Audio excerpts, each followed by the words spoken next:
On a dark night, a Spanish fishing boat was battling a storm in the Mediterranean Sea, 60 kilometers south of France. A crew member spotted a person floating on the surface of the water. After rescuing the floating individual, they discovered that it was a young man with wounds on his body. The old captain of the boat cut open his diving suit with a knife and removed the fragments that had caused his injuries. The captain also found a protruding object on the man's back, which turned out to be a miniature laser light. When turned on, it displayed an account number for the Gemeinschaft Bank in Zurich. The young man regained consciousness under the care of the old captain. He rested on the boat for 2 weeks and had already recovered his health. However, what troubled him was that he had no recollection of who he was or what he did before. He often gazed at the vast sea, feeling lost and confused. The fishing boat docked in Spain, and the kind captain gave him some money. Although it wasn't a lot, it was enough for him to get to Zurich, Switzerland. The young man walked out of the dock and wandered aimlessly on the streets, instantly disappearing into the crowd. He took a train to Zurich, Switzerland, and by the time he reached the entrance of the Gemeinschaft Bank,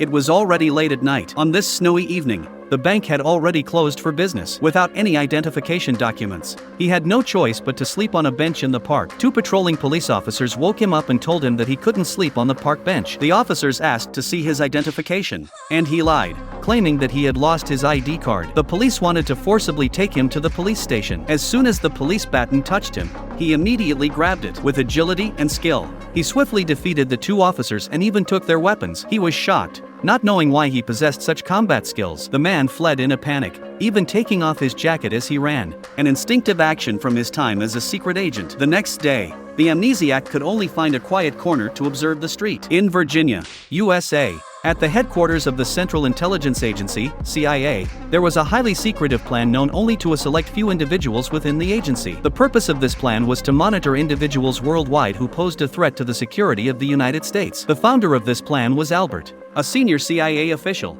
and his subordinate, Conklin, was the executive in charge of this mysterious operation.